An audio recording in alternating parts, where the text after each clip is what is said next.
ನಾವು ಚೈತ್ರ ಅವ್ರನ್ನ ಹೊರಗಿಡ್ತೀವಿ. ಇಲ್ಲಿ ಬಿಡಿ ರಜತಣ್ಣ, ಇದು ನಿಮ್ ಡಿಸಿಷನ್ ಅಲ್ಲ ಅಂತ ನಂಗೂ ಗೊತ್ತು. ಯಾವಾಗ ನೋಡಿದ್ರು ಗೋಳಿ ಅಮ್ಮಂದು ಏನಿ ಅಮ್ಮನ ಆಚೆನೆ ಹಾಕಂಗಿಲ್ಲ. ಗೊತ್ತಾಯ್ತಲ್ಲ, ಅವಳಿಗೆ ದಿನ ಹುಚ್ಚು ಜಾಸ್ತಿ ಆಗ್ತೈತೆ ಅವಳಿಗೆ. ಅದೇ ನಿಮ್ ನಾಲ್ಗೆಲ್ ಬರೋ ಮಾತು ಮೋಕ್ಷಿತ ಹೊರಗೆ ಹೋಗಿ ಬಂದ್ರೆ ಚೈತ್ರಾಗೇನಾದ್ರೂ ಎಕ್ಸ್ಟ್ರಾ ಎನರ್ಜಿ ಬರುತ್ತಾ? ಈ ಅನುಮಾನ ಕಾಡುವುದಕ್ಕೆ ಕಾರಣ ಚೈತ್ರ ಇಂದು ಆಡಿದ ಅವತಾರ. ಬಿಗ್ ಬಾಸ್ ಕ್ಯಾಪ್ಟನ್ಸಿ ಟಾಸ್ಕ್ ಒಂದನ್ನ ನೀಡಿತ್ತು. ಚೆಂಡುಗಳನ್ನ ಕಲೆಕ್ಟ್ ಮಾಡಿಕೊಳ್ಳುವ ಆಟವದು. ಒಬ್ಬರು ಎಳೆದುಕೊಂಡು ಹೋದ್ರೆ ಇನ್ನೊಬ್ಬರು ಚೆಂಡನ್ನ ಸಂಗ್ರಹಿಸಬೇಕು. ಯಾರು ಹೆಚ್ಚು ಚೆಂಡನ್ನ ಸಂಗ್ರಹಿಸುತ್ತಾರೋ ಅವರು ಒಬ್ಬರನ್ನ ಆಟದಿಂದ ಹೊರಗಿಡುವ ಅಧಿಕಾರ ಪಡೆಯುತ್ತಾರೆ. ಮೊದಲ ಸುತ್ತಿನಲ್ಲಿ ರಜತ್ ಆ ಅಧಿಕಾರ ಪಡೆದು ಚೈತ್ರ ಅವರನ್ನ ಹೊರಗೆ ಇಡುತ್ತಾರೆ. ಅಲ್ಲಿ ಬೆಂಕಿ ಹೊತ್ತಿಕೊಳ್ಳುತ್ತೆ. ಚೈತ್ರ ಅವ್ರನ್ನ ಹೊರಗಿಡ್ತೀವಿ. ಇಲ್ಲಿ ಬಿಡಿ ರಜತಣ್ಣ, ಇದು ನಿಮ್ ಡಿಸಿಷನ್ ಅಲ್ಲ ಅಂತ ನಂಗೂ ಗೊತ್ತು. ಯಾವಾಗ ನೋಡಿದ್ರು ಗೋಳಿ ಅಮ್ಮಂದು. ಇರಲಿ ಬಿಡಿ ರಜತಣ್ಣ, ಇದು ನಿಮ್ಮ ಡಿಸಿಷನ್ ಅಲ್ಲ.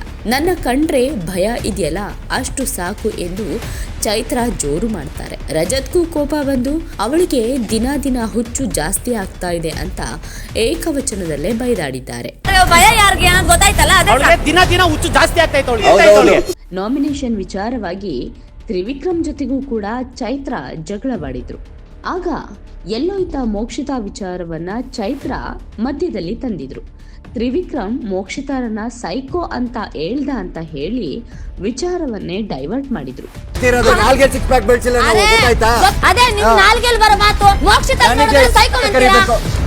ಒಟ್ನಲ್ಲಿ ಚೈತ್ರ ವಿರುದ್ಧ ನಾಮಿನೇಷನ್ ಆಗಲಿ ಕ್ಯಾಪ್ಟನ್ಸಿ ಟಾಸ್ಕ್ ನಿಂದ ಹೊರಗಿಡುವುದಾಗಲಿ ಈ ರೀತಿಯ ನಿರ್ಧಾರಗಳಾದ್ರೆ ಚೈತ್ರ ಆಗಿ ಇರೋದಿಲ್ಲ. ಸಿಕ್ಕಾಬಟ್ಟೆ ರೊಚ್ಚಿಗೆದ್ದು ಕೋಪಿಷ್ಟೆ ತರ ಎಲ್ಲರ ಜೊತೆ ಯುದ್ಧ ಮಾಡೋದಕ್ಕೆ ನಿಂತು ಬಿಡ್ತಾರೆ.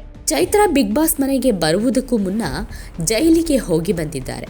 RSS ಬಿಜೆಪಿ ಅಂತ ಗುರುತಿಸಿಕೊಂಡು ತಾನೊಬ್ಬಳು ಹಿಂದೂ ಹೆಣ್ಣು ಮಗಳು ಅಂತ ಉದ್ದುದ್ದ ಭಾಷಣ ಮಾಡುತ್ತಾ ನಾನೇ ಬಿಜೆಪಿ ಟಿಕೆಟ್ ಕೊಡಿಸ್ತೀನಿ ಎಂದು ಕೋಟ್ಯಾಂತರ ರೂಪಾಯಿ ವಂಚನೆ ಮಾಡಿದ್ದ ಪ್ರಕರಣ ಚೈತ್ರ ಮೇಲಿದೆ. ಅದೇ ಕೇಸಿನ ವಿಚಾರವಾಗಿ ಈಚೆಗಷ್ಟೇ ವಿಚಾರಣೆ ಇತ್ತು. ಬಿಗ್ ಬಾಸ್ ಮನೆಯಿಂದ ಹೊರಟ ಚೈತ್ರ ಫುಲ್ ಮಾಸ್ಕ್ ಹಾಕೊಂಡು ಕಣ್ಣಿಗೊಂದು ಗ್ಲಾಸ್ ಹಾಕೊಂಡು ಪಕ್ಕಾ ರೆಟ್ರೋ ಸ್ಟೈಲ್ ಸಿನಿಮಾ ಹೀರೋಯಿನ್ ಹೋದಂಗೆ ಹೋಗಿ ಬಂದ್ರು. ಹೊರ ಜಗತ್ತು ಕೋರ್ಟ್ ನೋಡಿ ಬಂದ್ರಲ್ಲ, ಮನೆಯೊಳಗೆ ಫುಲ್ ರೊಚ್ಚಿಗೆದ್ದಿದ್ದಾರೆ. ಕಳೆದ ಬಾರಿಯೂ ಜ್ಞಾನ ತಪ್ಪಿ ಬಿದ್ದು ಆಸ್ಪತ್ರೆಗೆ ಹೋಗಿ ಏನೇನೋ ತಿಳಿದುಕೊಂಡು ಬಂದು ಮನೆಯೊಳಗೆ ರೊಚ್ಚಿಗೆದ್ದಿದ್ದರು. ಆದರೆ ಆ ವಾರ ಕಿಚ್ಚ ಸುದೀಪ್ ಕೊಟ್ಟ ಟ್ರೀಟ್ಮೆಂಟ್ ಫುಲ್ ಸೈಲೆಂಟ್ ಆಗೋಗಿದ್ರು. ಈ ವಾರ ಏನಾಗುತ್ತೆ ನೋಡೋಣ.